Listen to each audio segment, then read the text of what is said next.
नमस्कार दोस्तों, जो चाइना पिछले एक हफ्ता से तांडव मचाया हुआ है, दुनिया को धमका रहा है, ताइवान पे मिसाइल दाग रहा है, ताइवान को मौत का डर दिखा रहा है और इतना ही नहीं, जापान को भी मौत का डर दिखा रहा है। अब दोस्तों उसी का करने का फल उसे मिल गया है। दोस्तों आप लोगों ने सुना होगा, जैसी करनी वैसी भरनी। अब आसियान का 10 कंट्री ने मोर्चा खोल दिया है, खासतौर पे Brunei, Cambodia, Indonesia, Laos, Malaysia, Myanmar, Philippines, Singapore, Thailand, Vietnam. दोस्तों ये 10 देश ने ओपनली कसम खाया, ओपनली कहा है भैया जो चाइना ओपनली अब ताइवान से भिड़ने के लिए तैयार है, जापान को मिटाने के लिए तैयार है, मिसाइल पे मिसाइल दाग रहा है, बैलिस्टिक मिसाइल मार रहा है, अमेरिका से लड़ने के लिए तैयार है, आखिरकार वो हमें कैसे बख्शेगा। और दोस्तों इसीलिए मलेशिया, वियतनाम, सिंगापुर, खासतौर पर इंडोनेशिया, जो भी बड़े बड़े देश हैं ना, सब ने घोषणा किया है कि अब ताइवान को ख़त्म करना जरूरी हो गया है। दोस्तों आसियान कंट्री में खासतौर पे हड़कंप मचा हुआ है। और बड़ी बात यह दोस्तों, यहाँ पे जापान की ओर से एक बहुत बड़ा बयान आया है। जापान ने पहले कहा कि बेशक हम वर्ल्ड वार 2 में हार गए थे, हमने समझौता किया था अमेरिका से कि ना तो हम अपना सेना बढ़ाएंगे, ना ही कोई आधुनिक मिसाइल बनाएंगे और ना ही किसी पे पहले हम हमला करेंगे, और हम पे कुछ होता है तो अमेरिका हमें बचाएगा। हमने ये समझौता किया था, ये समझौता अब तोड़ने का वक्त आ गया है। दोस्तों ये बहुत बड़ी बात है, दुनिया के लिए अब तक का सबसे बड़ा खतरा अब आ चुका है। अगर जापान के पास आधुनिक मिसाइल हथियार बनाने का छूट मिल जाए, दोस्तों चीन को रातों रात तबाह करने के लिए जापान सक्षम है। वर्ल्ड वार 2 से पहले चीन को कई बार जापान हराया है।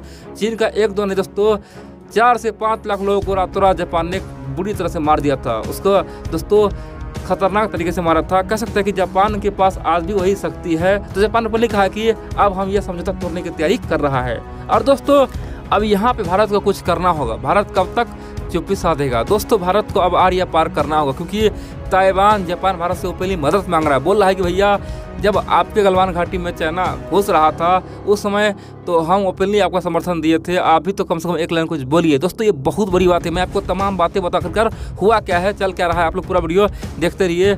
लेकिन इन सबसे पहले आप लोग को बता दूं, दोस्तों आप लोग वीडियो पूरा देखते हैं लेकिन वीडियो को लाइक करना ही भूल जाते हैं। आप लोग से फिर से अनुरोध है, रिक्वेस्ट है, जितना हो सके वीडियो को लाइक करें, सब्सक्राइब करें और दोस्तों कमेंट भी करें। आप लोग का लाइक, कमेंट और शेयर बहुत ही इंपॉर्टेंट है। इन सब के अलावा आप लोग एक काम और करें दोस्तों, अगर आप चाहते हैं कि भारत का अर्थव्यवस्था चाइना से, आप चाहते हैं कि भारत का अर्थव्यवस्था अमेरिका से मजबूत हो, तो आप लोग को एक काम करना होगा। दोस्तों अमेरिका में, चाइना में 50 से 60% लोग आज भी शेयर बाजार में निवेश करता है। आप बोलेंगे शेयर बाजार में निवेश करने से क्या फ़ायदा होता है? दोस्तों पहला फ़ायदा तो यह होगा, आप खुद कमा लेंगे, आपका लाखों रुपया करोड़ों बन सकता है और वो बन सकता है।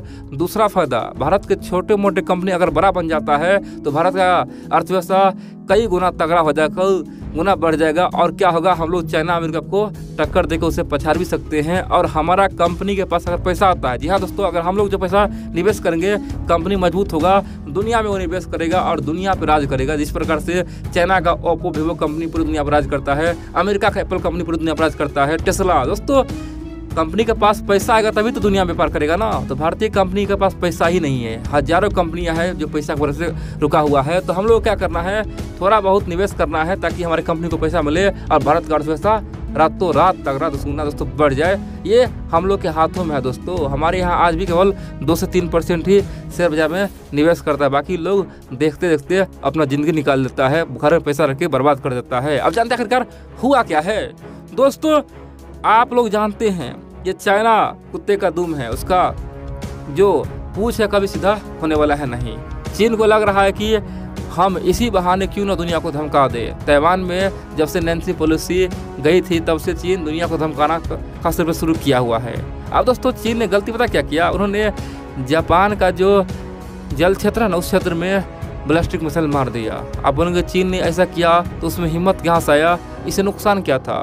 देखिए चीन ने एक तरह से युद्ध ही किया। अब बोलेंगे कैसे? दोस्तों मान लो जापान के जल क्षेत्र में कोई फिशिंग करने वाला कोई मछुआरा होता, मछली मार रहा होता, या फिर जापान का कोई कैरियर होता, एयरक्राफ्ट कैरियर होता, या फिर पनडुब्बी होता, या फिर कुछ भी होता दोस्तों, उसका जहाज होता। अगर मान लो वही चीन का बैलिस्टिक मिसाइल उस पर गिर जाता दोस्तों, क्या होता? रातों रात युद्ध शुरू हो जाता। मान लो दोस्तों अगर 6 से 7 मिसाइल जापान पे मारा, अगर एक भी मिसाइल धोखा से अपना टेक्निकल एरर कारण से जापान के किसी शहर पे गिर जाता, क्या होता?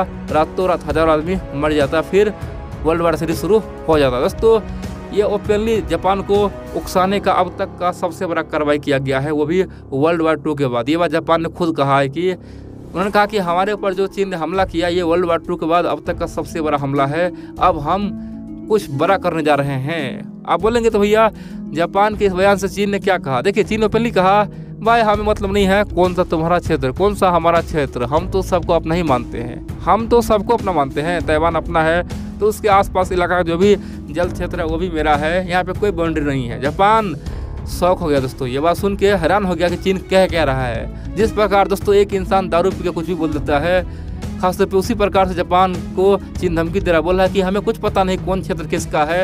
अब दोस्तों भविष्य में चाइना बोल देगा भैया ये जो आसियान कंट्री है ये क्या बोल रहा है, ये तो पूरा हमारा ही है। यानी कि चीन हर जगह पहले झगड़ा का सिस्टम लाता है, फिर बाद में बोलता है कि भैया ये तो विवादित क्षेत्र है। जापान हैरान है, इसलिए जापान में बहुत ही बड़ा लोगों में एक गुस्सा आया है। लोगों ने कहा कि भैया अब तो ये पॉलिसी तोड़ो, ये जो समझौता है इसे तोड़ो, हम लोग कब तक अमेरिका गुलामी करेंगे। अब तो जापान पे सीधा खतरा आ चुका है, अमेरिका हमें क्या बचाएगा, खुद ही नहीं बच पाएगा, हमें क्या बचाएगा। अब दोस्तों उम्मीद यह है जापान में बहुत जल्द अमेरिका से या तो परमिशन ले लेगा या फिर ये समझौता को ज़बरदस्ती तोड़ा जाएगा। दोस्तों अमेरिका अगर राजी है, देखिए जापान अमेरिका को ये समझाएगा भैया हम आपके लिए खतरा नहीं है, अब हमारे लिए खतरा चीन हो चुका है, इसीलिए आप हमें हाथ खोलिए बांधे हुए हैं ताकि हम आधुनिक हथियार बना पाए, हमारे पास लाखों सेना आ पाए और हम भी चीन को जवाब दे पाए। यहाँ पे कई सारे मित्र बोलेंगे जापान ऐसा कर सकता है।